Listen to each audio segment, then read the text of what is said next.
Joining me now, Nomiki Konst, running for a new office, and this is exciting. You broke the news, Nomiki, yesterday on aggressive progressives.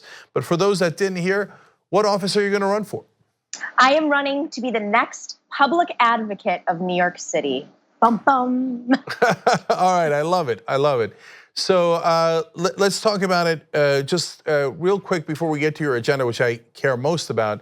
For people who don't know and who didn't see yesterday's program, what does the public advocate do in New York? So this is fascinating because the public advocate is a fairly new position for New York City, and every single person I ask in New York, those who are in politics, in government, have a completely different interpretation. So I went back to the charter in which it was designed in the late 80s, and the first public advocate was in 1994, and really, the public advocate was there to represent a population of New Yorkers who are being underrepresented in the city council and in New York City government. And it has expanded its roles, or non-roles, to be honest, because they don't have a voting seat in the city council, to not just push the agenda in the city council and in the city and beyond and set the agenda on behalf of the public, but also to hold them accountable. They're also in charge of the New York City media division, which is an unknown. Most people don't know about that, and I think we could talk a lot about that and what I could do for that commission. But they have a fairly significant budget. There's a lot of attention on them. They're the second to the mayor. In case something happened to the mayor, of course, the public advocate would become mayor. I do not want to be mayor. I'll make that very clear right now. But that is the basic role of being the public advocate. It is the check and balance to New York City government, but it is also the advocate for the people, setting the agenda. So my guess is that you'll run against a lot of career politicians, whereas you have been an investigative reporter for the Young Turks and a talk show host on Sirius Satellite Radio and a progressive activist. So I just want to talk about whether a politician who knows the system, and that's going to be their argument, would make a better public advocate, or someone outside the system who's a progressive would make a better advocate for the people of New York? Well, I believe that this office really should be independent of politics and political systems. I'm not tethered to a political machine. I'm not tethered to special interests. In fact, I'm completely independent of that. Sure, it would be helpful to know how a bill goes through city council and all the little tricks that can happen along the way, but that's not really the job of the public advocate. The public advocate is there to push city council to write bills, pass bills. In fact, the public advocate can introduce bills. They just can't vote on bills. I think that the role really is to be a check on the system, and you need somebody who is not part of the system that broke the system, meaning you kind of need an outsider to have a fresh perspective on this and also hold the system accountable. Yeah, look, obviously I have a strong perspective on this, and I worked with Nomi, and she was great. But I think to me, it makes perfect sense that you would have an outsider do this role because it's a check on politicians. So we don't need another politician to do it. We need someone like you who has challenged the Democratic Party from the outside, who then went and was part of the Unity and Reform Commission to try to reform it from the inside. It seems like, I mean, I don't know if you got lucky because Letitia James won her seat and now this seat's going to be open, because it seems like it was tailor-made for your resume. So, and I think that's really why I'm running for this. I don't want to be mayor. I don't want to be in council. I don't want to be in Congress, really. I saw the opportunity here to talk about the tremendous amount of public conflicts of interest that are happening in New York City government and New York State government, to talk about the injustice that's happening on the ground in every single community. I mean, we have a political machine now in New York, or several political machines that are now, people across the country are learning about the stuff that's happening behind the scenes. Now, if you had a public advocate that went in, and this is probably going to get me in a lot of trouble, and I'm going to have a lot of targets on my back, but if you had somebody that could create a grid of the conflicts of interest and how that affects the budget and how that affects contracts and how that affects relationships within city government and with politicians, exposing that's what I think the public advocate has the ability to do. I am willing to take my investigative skills into this office, into the campaign as well. I'm going to be doing this along the way while I'm campaigning. As I learn about NYCHA, New York City public housing, I'm going to go in and I'm going to investigate. If I learn about conflicts of interest in certain agencies, I'm going to do whatever I can within my ability to investigate in the campaign. And then, of course, with the budget of the New York City government, I hope to amplify that even more so. There's the ability to sue government agencies with outside counsel, but you obviously have a large team that can be put to work really digging and finding where our city government has gone wrong. Because let's not forget, New York City has the worst income inequality in the country at the worst moment in history.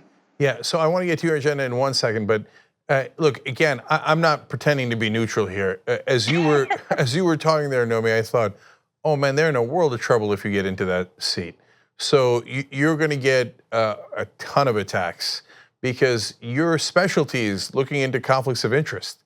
So if you're in a role where you could look into the conflicts of interest of politicians who are not doing right by the people, oh boy, buckle up. Okay, yeah. So I want to explain. I want to explain to people that you've already set up a website, NomikiKonst.com, and there's a way to donate to tinyurl.com/donate for Nomi, and that's the number 4, and it's obviously NOMI. So Nomi, if people give to that, does it get multiplied by 6 or not yet? How does that work? So if you are a New York City resident and you give to my campaign up to the limit, which is around $175, I will get $6 for every dollar that you contribute. That is the matching fund system in New York City.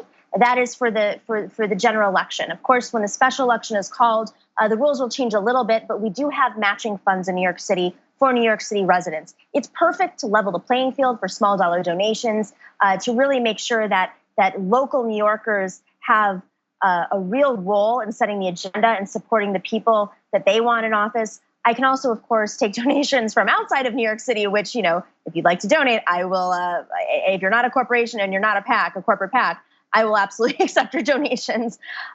Yeah. But, this is really to ensure that there's a better playing field for all New Yorkers to run for office. And it's a great plan, and I think they should nationalize it. This is a perfect role for an aggressive progressive, and that's exactly what you are, Nomi. Okay, so now are you considering a $30 an hour minimum wage? I am. Wow. I am.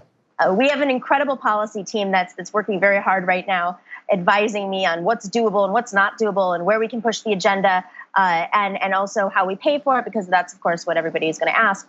But we do have the ability in New York to really push the limit. It is the largest city in the country. It is a city that sets so much in terms of debate and policy agendas globally. I think New York is incredibly unaffordable. I mean, there are almost 1 in 8 New Yorkers. It's about 400,000 New Yorkers live in New York public housing, and it is a mess. I mean, we have mold in the housing. We have a rat situation. There's lead in the water, in the paint. It is unlivable. It's almost the size of this is a population almost the size of Boston right now. Yeah, that is the kind of injustice that we're dealing with. So when we're starting there, and we are saying to New Yorkers who really the cost of living here is set for very, very wealthy people, that $15 minimum wage is what you're going to survive on. That's a path to poverty. If you want to survive in New York City, and you have a family, if you want to qualify to purchase an apartment, good luck. But to rent an apartment, you need to make, in some cases, in parts of Manhattan, 80 times 1 month's rent to just qualify for that apartment. So $30 minimum wage is the basic livable wage, and I'm calling for that by the end of 2020 in New York.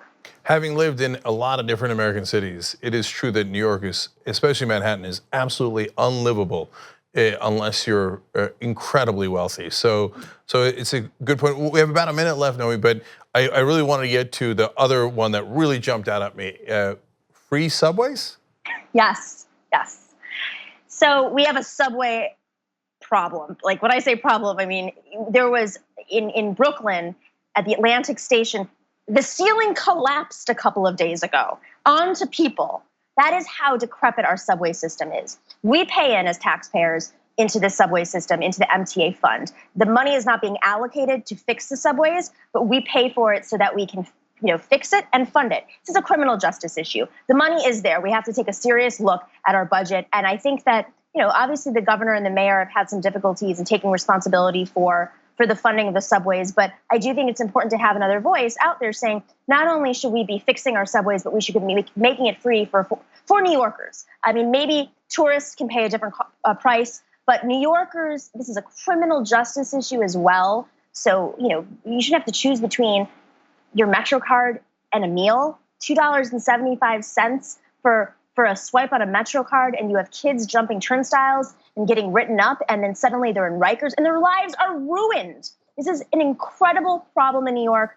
The subway epidemic is hitting working people and people in poverty the most. If you're a mother and you live in an outer borough and you're a single mother and you have to pay for childcare and you have to make it into work and you're late, that could cost you an hour's wage. That could cost you your job. This is the lifeline of New York, and we need to fix it.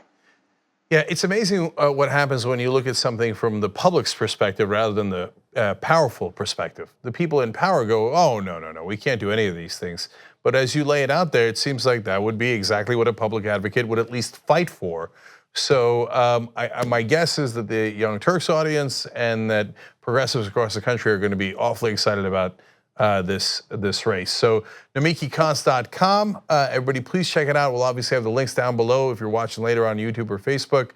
Nomi, great to have you on the air again and fighting for progressives again. Thank you so much, Cenk, and thank you to the whole TYT family, always. The TYT Plus app is now available on iOS and Android. Download to get more TYT content at tyt.com/app.